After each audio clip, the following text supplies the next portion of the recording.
Okay, everyone. So where we left off is Mark Antony. Caesar is dead, and Mark Antony is trying to convince Brutus and Cassius to tell him what happened. Like, why did you kill Caesar, basically?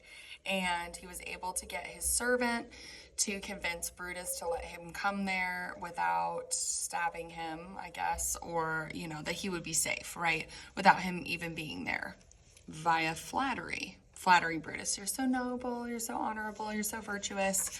And so this is where we left off on page 140 on the deluxe and page 114 in non-deluxe. So Antony is going to start off with, continuing to flatter the members of the conspiracy, right? He's talking about Cassius, I do take your hand, now Decius, Brutus, yours, now Metellus, yours. He's taking all of their hands. He's establishing a sense of trust with them, right? However, he can't overcome the grief that he feels for Caesar, right? He's grieving Caesar. He's talking about, if eyes has many as you have wounds, I'm crying on this very spot you were hunted down like a brave deer, right? He compares Caesar to a deer.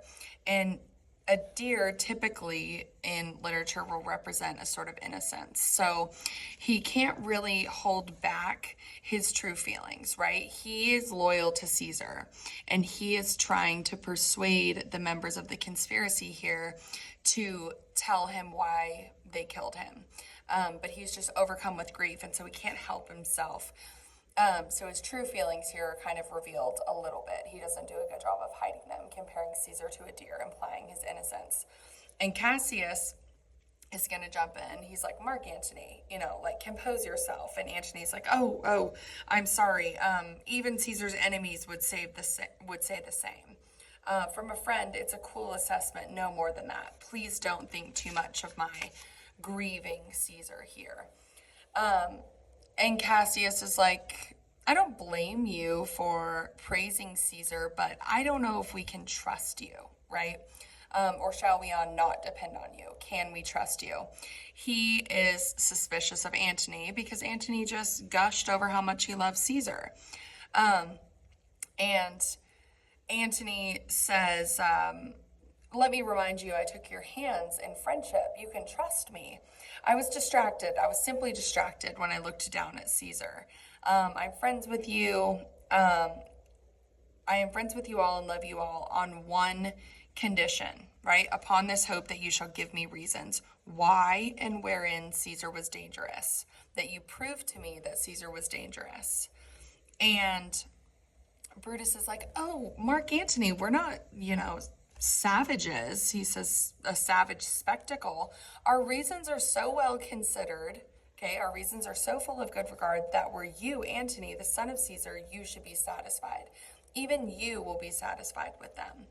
And Antony remarks, that's all I want.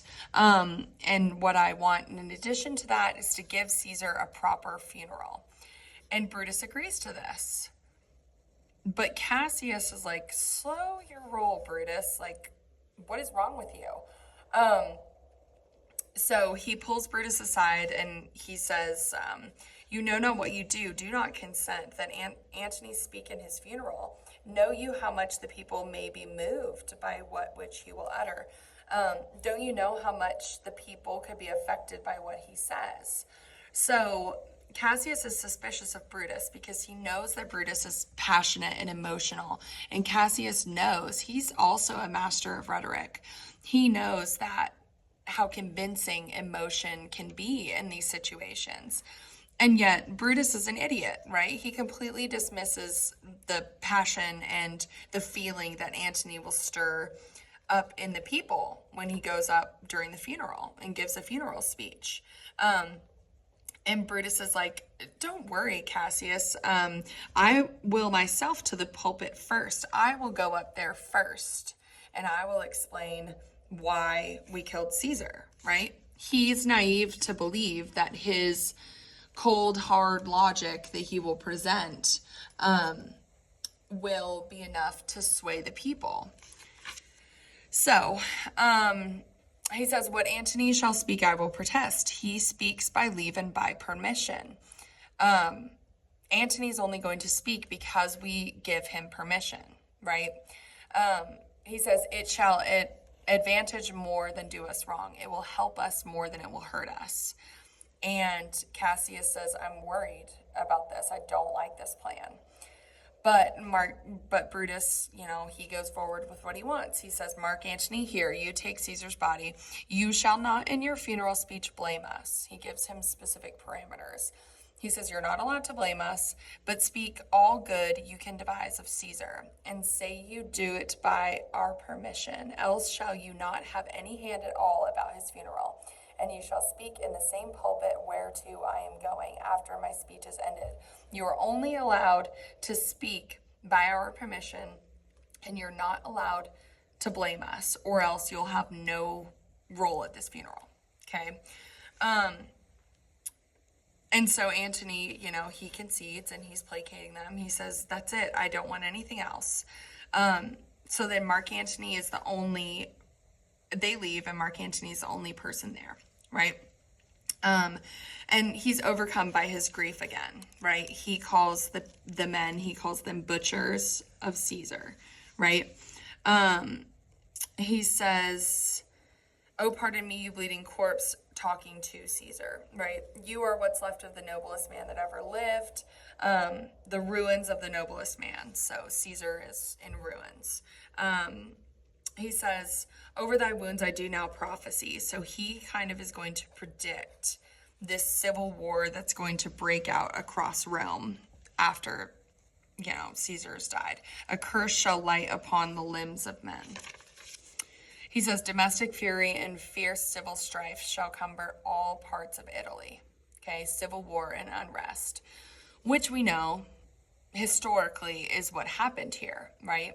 And remember, Shakespeare is writing this at a time where this is a possibility if Queen Elizabeth I dies and she has no heir, that there could be, a civil war that breaks out. And likely Mark Antony historically did not say this. He could not predict this. However, William Shakespeare's, social commentary here is reinforced by the prophecy that Mark Antony supposedly has in this play, in which we know is historically true.